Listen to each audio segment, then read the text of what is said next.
mujeres fatales del espectáculo. Hola, ¿qué tal amigos? Bienvenidos a Tutoriales Gerberín, el canal donde no maquillamos nada porque lo contamos todo. En esta ocasión hablaremos de famosas que tras romper una relación arrasaron como un huracán con sus parejas, dejándolos prácticamente destrozados, en la ruina total mediática, y les dieron hasta por debajo de la lengua, sin compasión y sin arrepentimiento. ¿Están listos para el chisme bueno y sabroso? Creo que es muy obvio que sí. Alicia Villarreal, de discreta, no tiene nada. La pelea está porque hay varios intereses en juego: propiedades, dinero y, lo más importante, la opinión de la gente. Alicia Villarreal tiene experiencia en estas batallas, pues ya en el pasado se puso como chancla a Arturo Carmona, dedicándole canciones y tirándole habladas que lo dejaron muy mal ante el público. Lo llamó mantenido, le dijo que se pusiera a trabajar y que una mujer como ella era mucho para él. En otras palabras, le dio donde más le dolía, en su orgullo, en su autoestima y hasta en su hombría, asegurando que le había quedado grande la yegua. Claro, no se lo dijo directamente, pero todo mundo entendió que era para él. Sí.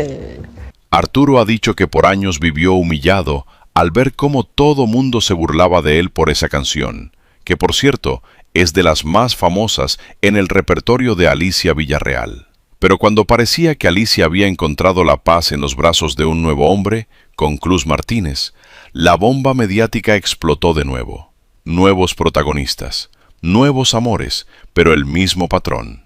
Otra vez las entrevistas mediáticas, otra vez despotricando en contra de sus parejas, y entra en acción un nuevo amor. Un hombre joven, motivador de mujeres despechadas, quien ahora le da el empuje a Alicia para enfrentar una nueva batalla, pero esta vez con acusaciones más graves: maltrato físico y maltrato patrimonial. Alicia ha declarado que Cruz Martínez es un cobarde y que hasta intentó mandarla a ver a San Pedro. Cruz Martínez se defiende diciendo que la verdad saldrá a la luz. Lo que causa un poco de duda es que los hijos están del lado de Cruz Martínez y no de la madre, por lo que muchos dudan. Claro, quien decidirá es la fiscalía, pero esta vez Alicia está perdiendo en la opinión pública y muchos se preguntan hasta dónde estará dispuesta a llegar Alicia en este caso. No lo sabemos, pero les mantendremos informados. Nuestra siguiente mujer, que es catalogada como destructora de hombres, es Belinda. La de Lucifer, la de Satanás, la de Belcebú. Que se debería llamar la belicosa, porque amigos, es una mujer de esas de las que decían fatal. Si te metes con ella, terminas desplumado y con tu reputación por los suelos. Pues Belinda tiene un lema. ¿Y cuál es ese lema? Pues ganando como siempre. Entonces, entrar en ese terreno es entrar en terreno peligroso, donde no hay retorno. Belinda es tan bella como las sirenas. Si escuchas su canto, terminas embrujado, tatuado con su nombre y con deudas por millones de dólares en las joyerías. Sí, señor, porque la belleza cuesta, y quien quiere azul celeste, que le cueste. Entonces, según dicen, quien paga ese amor es la tarjeta de crédito. Y dicen que varios de sus amantes apenas están pagando los puros intereses. Porque sí, amigos, desde un anillo de 3 millones de dólares en diamantes hasta autos y propiedades, todo lo que la reina quiera. Pero amigos, el problema viene cuando se acaba esa relación, porque ahí sí viene lo bueno. Un ejército de belifans atacando tus redes sociales, llamando a los pobres hombres poco hombres, y mensajes de texto al celular del poco hombre diciéndole que le arruinó la vida. Pero ahí no para la cosa. Luego vienen las canciones de despecho, los conjuros, las burlas, los tatuajes borrados. Dicen que marca a los hombres y los deja más destruidos que el Coliseo romano. Y ojo, amigos, si tú tienes dinero para paseos en yates con jacuzzi, tienes un avión privado y te puedes dar el lujo de darle dinero para arreglarse los dientes, encima reservar todo el restaurante y comprar un anillo de diamantes de 3 millones de dólares, pues adelante. Pero si eres como yo, que batallas hasta para apagar la luz, mejor ni le muevas. Es por eso que Belinda está en esta lista, porque lo más difícil no es ganar su amor, lo más difícil es sobrevivir después de la ruptura. Y sí, amigos, Belinda es una mujer fatal, a pesar de ser una mujer bella. Recuerden el dicho, caras vemos, pero mañas no sabemos. Bueno, algunas mañas sí las sabemos. ¿Quién será la próxima víctima? ¿Quién será el próximo desplumado? ¿Quién será el próximo quemado mediáticamente? No lo sabemos, pero los mantendremos informados. Nuestra siguiente en la lista no es una historia ligera, ni cómoda, ni de chisme sabroso. Es una historia que incomoda, divide y sacude. Estamos hablando de Jenny Hoffman, una mujer que pasó de ser vista como traviesa, rebelde y polémica a convertirse en el centro de uno de los casos más duros y devastadores del espectáculo mexicano. Porque lo que ocurrió aquí no fue una simple ruptura. Según se ha contado, su relación con el actor Héctor Parra fue un infierno puertas adentro. Maltrato, abuso, alcoholismo y una convivencia marcada por el conflicto constante. Esa relación terminó, pero el verdadero drama apenas comenzaba. De esa separación nació una hija. Y esa hija se convirtió en el campo de batalla. Héctor exigía verla, ejercer su derecho como padre. Ginny se negaba. Él denunciaba públicamente que ella lo estaba alejando. El público se dividía. Muchos la señalaban, muchos lo defendían. Todo parecía otro pleito más entre exes, hasta que cayó la bomba.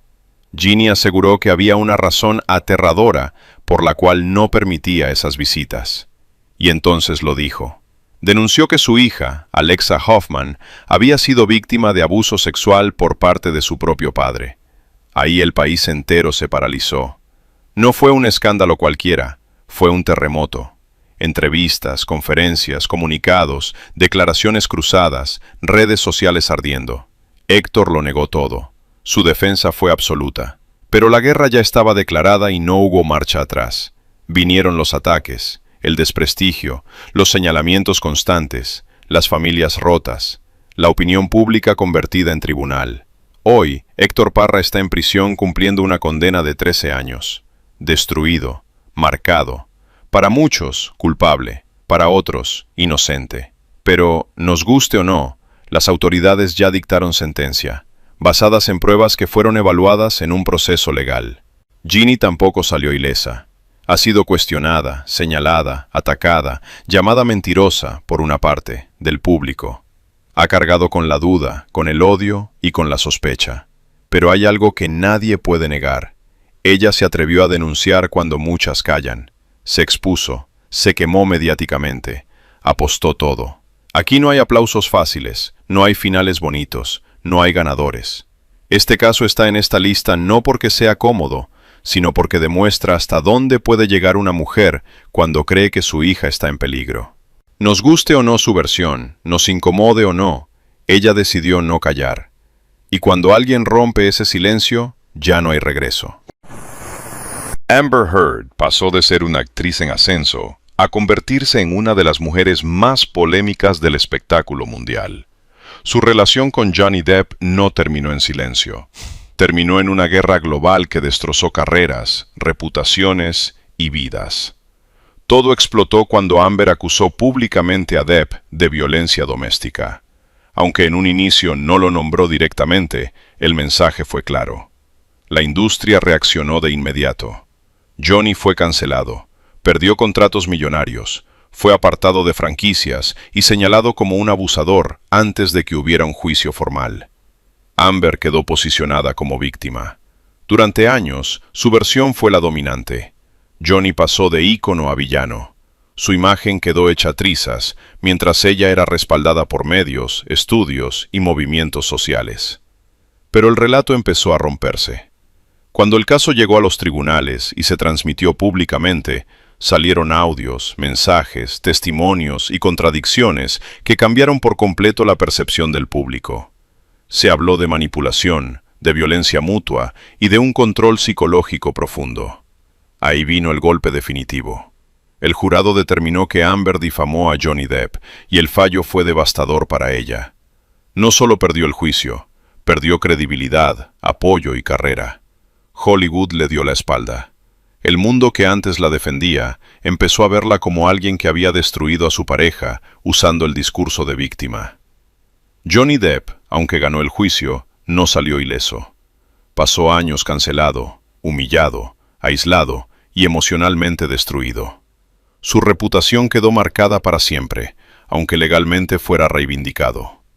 Amber Heard se convirtió en símbolo, para unos, de una mujer que mintió y abusó del sistema. Para otros, de una mujer que fue castigada por hablar. Pero lo que es innegable es esto. Su relación con Johnny Depp arrasó con todo. No hubo ganador real. Solo dos personas destruidas y una guerra pública que nadie olvidará.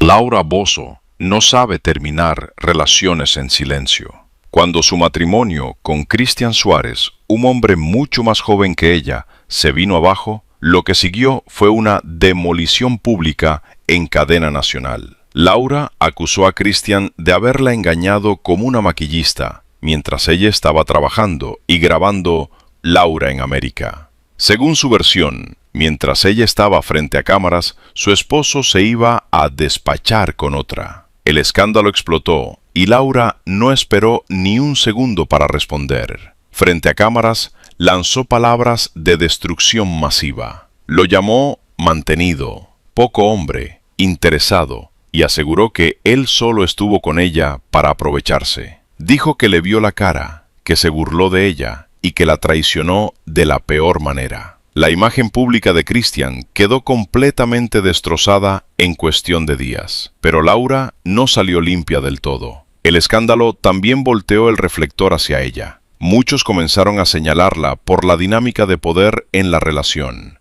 Una mujer mayor, famosa y con dinero, involucrada con un hombre joven. Para muchos, el precio de esa relación no solo fue económico, sino también la humillación pública de ver cómo él se iba con otra. La guerra no terminó con la ruptura. Durante años, Laura aseguró que vetó a Christian de las televisoras, cerrándole puertas laborales. Y el conflicto escaló todavía más cuando Christian afirmó públicamente que Laura lo habría acusado con migración mexicana. Según él, Laura habría pagado para que no lo dejaran entrar a México, exiliándolo no solo de su vida, sino del país donde trabajaba. Esto último nunca fue comprobado legalmente, pero el señalamiento quedó flotando, y bastó para pintar una imagen brutal, la de una mujer herida que, según muchos, fue capaz de usar poder, contactos y miedo para borrar al hombre que la cambió por otra. Laura Bozzo pasó de víctima a verdugo. Y Christian Suárez pasó de esposo joven a figura arrasada mediáticamente. Ninguno salió ileso, porque cuando el amor se rompe con ego, poder y venganza, no hay ganadores. Este caso dejó una lección incómoda. Una mujer herida puede amar con intensidad, pero también puede devorar y destruir al hombre que un día juró amar, cuando descubre que ya no es la única. Nuestro siguiente caso es uno donde un hombre quedó salpicado, sin Ferrari, con un reloj Casio, la imagen hecha pedazos y abucheado en público. Porque cuando Shakira decidió hablar, no dejó nada en pie. La infidelidad de Gerard Piqué le costó más que un matrimonio. Le costó la reputación, el respeto y la burla mundial. Shakira soltó todo su arsenal mediático. Canciones con indirectas claras, frases virales, comparaciones humillantes y una narrativa donde él pasó de héroe romántico a villano internacional. Y no cayó solo. Su amante, Clara Chía, también quedó en la mira. Las canciones, los comentarios, los memes y la persecución mediática fueron tan intensos que, según se dijo, ella tuvo que acudir a apoyo psicológico. El fenómeno fue imparable. Shakira no solo hablaba por ella, hablaba por millones de mujeres que se sintieron representadas. Las mujeres cerraron filas. Shakira se convirtió en símbolo de desahogo colectivo y Piqué en la figura a destruir. Canciones que rompieron récords, paparazzis siguiéndolos día y noche, burlas constantes, estadios coreando indirectas, una guerra pública sin tregua. Y pensar que todo comenzó como una historia de amor. Un romance que nació en un hotel en Italia, con dos tortolitos pecando a la hora de amar, terminó convertido en una guerra sin cuartel, una separación donde incluso los hijos fueron testigos de cómo su madre demolía públicamente a su padre, que ya estaba en la lona, y aún así, el golpe seguía. Hubo un punto donde muchos dijeron, ya déjalo, ya está muerto, pero la maquinaria no se detuvo, porque Shakira no solo se desahogó, facturó millones en regalías, récords globales, una gira mundial y una consigna que se volvió mantra. Las mujeres no lloran, las mujeres facturan. ¿Quién pagó el precio? Un hombre que se arrepintió de servirse del plato fuerte del engaño. Un futbolista que pasó del aplauso al abucheo. Un amor que terminó convertido en mercancía emocional global. Perdón, Piqué. Perdón que te salpique, pero esta es la historia de cómo una mujer herida puede destruir hasta el último cabello de tu cuerpo y salir del campo con millones, ovaciones y la razón mediática de su lado. Nuestro siguiente caso es el de Luis García, ex futbolista mexicano, un hombre cuya imagen quedó marcada para siempre tras una acusación que lo persiguió durante años. Fue Kate del Castillo, su entonces esposa, quien declaró públicamente que durante su matrimonio fue víctima de violencia física. Sus palabras cayeron como una bomba. No fue un rumor de pasillo ni una insinuación ambigua, fue una acusación directa que sacudió al medio y a la opinión pública. El impacto fue inmediato. Luis García pasó de ser un deportista admirado a convertirse, para muchos, en símbolo de abuso. Su nombre quedó asociado a la violencia contra la mujer. En redes, en entrevistas, en comentarios públicos comenzaron los señalamientos. Mal hombre, golpeador de mujeres, abusador. La condena social fue feroz. Muchas mujeres lo señalaron, lo increparon y lo rechazaron públicamente. La narrativa ya estaba instalada y no hubo espacio para matices. La imagen de Luis García quedó destruida en cuestión de semanas. Él lo negó todo. Luis García siempre rechazó las acusaciones, aseguró que no eran verdad y sostuvo su inocencia. Sin embargo, el daño ya estaba hecho. Porque en estos casos, aunque no exista una sentencia judicial, la sentencia mediática pesa igual o más. Su imagen tardó años en recomponerse, y aún así nunca volvió a ser la misma. Hasta hoy hay quienes, al verlo, siguen diciendo, ahí va ese golpeador de mujeres. Una frase que demuestra que hay acusaciones que, ciertas o no, nunca se borran del todo. Este caso muestra algo brutal, que una denuncia pública puede destruir una carrera, una reputación y una vida social completa, y que aunque el acusado lo niegue y no haya condena penal, la marca queda.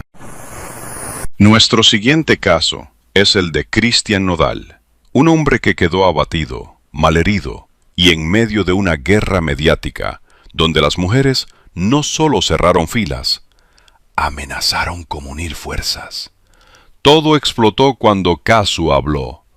No necesitó escándalo, no necesitó gritar, bastó con una frase sencilla y demoledora. A mí me dejaron por otra. Eso fue suficiente para que el colectivo femenino se volcara a su favor. Casu quedó instalada como la mujer abandonada, la madre desplazada, la parte herida. Del otro lado apareció Ángela Aguilar. En cuestión de horas pasó de niña buena, chica correcta, mosca muerta, a enemiga pública número 1.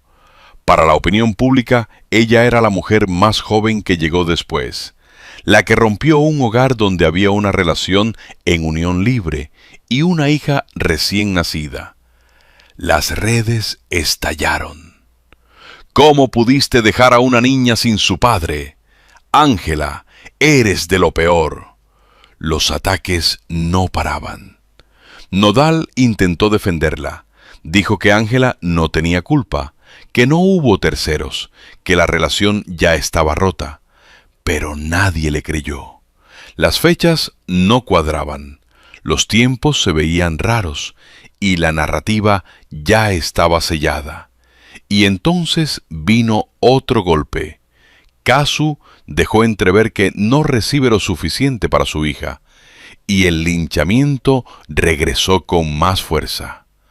Otra vez los calificativos: mal padre, tacaño, avaro. Decían que Ángela le manda a hacer joyas carísimas, pero que para su hija anda contando centavos. Cuentachiles, poquitero, tacaño.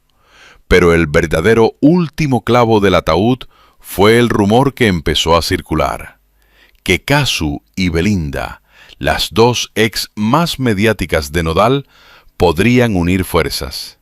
Incluso se habló de un posible dueto. ¿Verdadero o no? El solo rumor fue suficiente para dejar claro el escenario. Dos mujeres, dos historias distintas y un solo hombre en el centro del fuego. Para muchos, esa posible alianza simbolizaba algo más grande: la unión de dos mujeres heridas por el mismo hombre. La confirmación de que Nodal había quedado completamente solo, rodeado de narrativas que ya no podía controlar. Así es esto, amigos. En la guerra y en el amor, todo se vale, dice el dicho. Pero a veces el amor es más devastador que la guerra. El caso de Niurka Marcos y Juan Osorio sigue siendo uno de los episodios más brutales y recordados de la farándula mexicana. Un antes y un después en cómo se puede destruir a un hombre desde lo mediático. Niurka no solo le fue infiel a Juan Osorio, eso, en el espectáculo, ya es escándalo. Pero lo que vino después fue una demolición pública. Niurka arremetió contra él como si fuera su peor enemigo, sin filtros, sin piedad, sin intención de dejar nada en pie. Lo atacó donde más duele, en su hombría, en su intimidad, en su orgullo. Frente a cámaras, micrófonos y titulares, dijo que se había buscado otro hombre porque Juan no le servía como amante, que se dormía, que no funcionaba, que no cumplía. Declaraciones hirientes, punzantes, que dejaron a todo mundo con la boca abierta. Juan Osorio quedó expuesto. Él mismo llegó a contar que cuando salía a la calle la gente lo señalaba y decía: «Miren, ahí va el cuernudo». De cuernudo no lo bajaban. La humillación fue pública, constante y devastadora. No solo lo habían engañado, lo habían exhibido. Niurka no se detuvo ahí. Siguió golpeándolo mediáticamente, minimizándolo, ridiculizándolo, como si quisiera borrar cualquier rastro de dignidad. Mientras tanto, Juan tenía que ver cómo le pasaban al reemplazo por la cara, una y otra vez, sin poder hacer nada más que resistir. Ese capítulo quedó grabado en la memoria colectiva, no como una simple infidelidad, sino como una lección cruel de cómo se puede destripar emocionalmente a un hombre ante millones, usando palabras, morbo y espectáculo. Juan Osorio sobrevivió, pero el golpe fue profundo. Porque hay traiciones que se lloran en privado, y hay otras que te obligan a llorar frente al público. Y como dice el dicho, amigos, hay que llorar cuando cantar no se puede. El caso de Cynthia Clitbo y Antolín es uno de los episodios más incómodos y destructivos que ha dejado el espectáculo. Un matrimonio que, según la propia Cynthia, fue un infierno cuidadosamente disfrazado. Cynthia aseguró públicamente que Antolín se casó con ella sabiendo que no la amaba. Según su versión, él tenía clara su orientación sexual. Sabía que no podía ofrecerle una relación real, pero aún así decidió casarse para guardar apariencias. Para ella, eso fue una traición profunda, no solo sentimental, sino identitaria. La acusación fue devastadora. Cynthia dijo que Antolín llevaba una doble vida, que tenía un amante hombre que lo buscaba constantemente, y que mientras ella creía estar construyendo un matrimonio, él solo estaba sosteniendo una mentira. Sus palabras pintaron a un hombre frío, calculador y emocionalmente ausente. Pero el relato no se quedó en el engaño. Cynthia fue más allá. Aseguró que Antolín era una persona mala, que la maltrató psicológicamente y que incluso llegó a privarla de su libertad, manteniéndola encerrada. Declaraciones durísimas que sacudieron por completo la percepción pública del hombre con el que se había casado. Después de eso, la imagen de Antolín quedó severamente dañada. Para el público, pasó a ser visto, según la narrativa que se instaló, como el hombre que ocultó sus verdaderos deseos, que engañó a una mujer para sostener una fachada y que la sometió emocionalmente. Una reputación que, hasta hoy, no ha logrado sacudirse del todo. Antolín negó versiones y matizó otras, pero el golpe mediático ya estaba dado. Porque cuando una figura pública habla de abuso, encierro y engaño, la condena social suele llegar antes que cualquier aclaración. Este caso dejó una enseñanza incómoda, que no solo se destruye a una persona con golpes físicos, también se puede arrasar con alguien desde el relato, desde la exposición pública y desde una historia que, cierta o no, marca para siempre.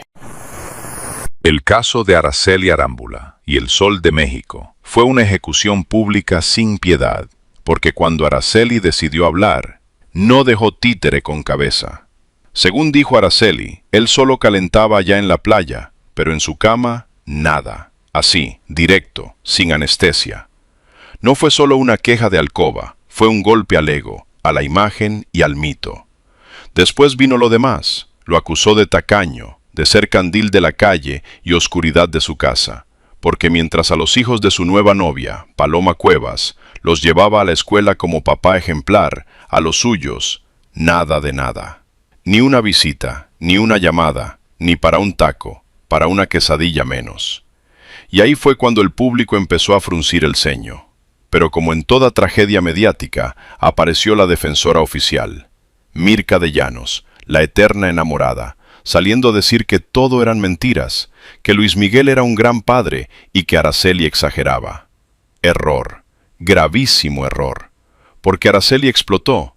Le dijo que se callara esa Mirka, que si no sabía, ¿para qué se metía? ¿Para qué defendía a ese rey cucaracho? Sí, amigos, así lo bautizó. Y ese apodo no solo dolió, se volvió viral, se le quedó pegado como chicle en el zapato y empezó a circular por todos lados. Pero Araceli no paró ahí. También dijo que Luis Miguel era buen compadre, porque ahora se andaba despachando a la comadre. Así, sin rodeos. Porque según Araceli, Paloma Cuevas y su exmarido habían sido padrinos de bautizo de sus hijos. Amigos, eso ya no era un reclamo, eso era una paliza pública. Y como remate final, soltó otra bomba. Dijo que ella ayudó a Luis Miguel a reencontrarse con Michelle Salas, su hija mayor, y que ahora tenía que pedirle ayuda a Michelle para que el Sol se dignara a ver a sus propios hijos. Ahí la imagen terminó de venirse abajo. Así, amigos, el Sol de México pasó de intocable a señalado, de mito a cuestionado, de estrella a un sol que se apaga. Y aquí ni su luz, ni su fama, ni su historia lo salvaron del juicio público. Porque cuando una mujer habla así, con rabia contenida y nombres propios, ya no hay gira, ni disco, ni aplauso que tape el ruido. El caso de Victoria Rufo y Eugenio Derbez es uno de los rompimientos más largos, amargos y mediáticos del espectáculo mexicano. No fue solo una separación, fue una guerra de versiones que duró años.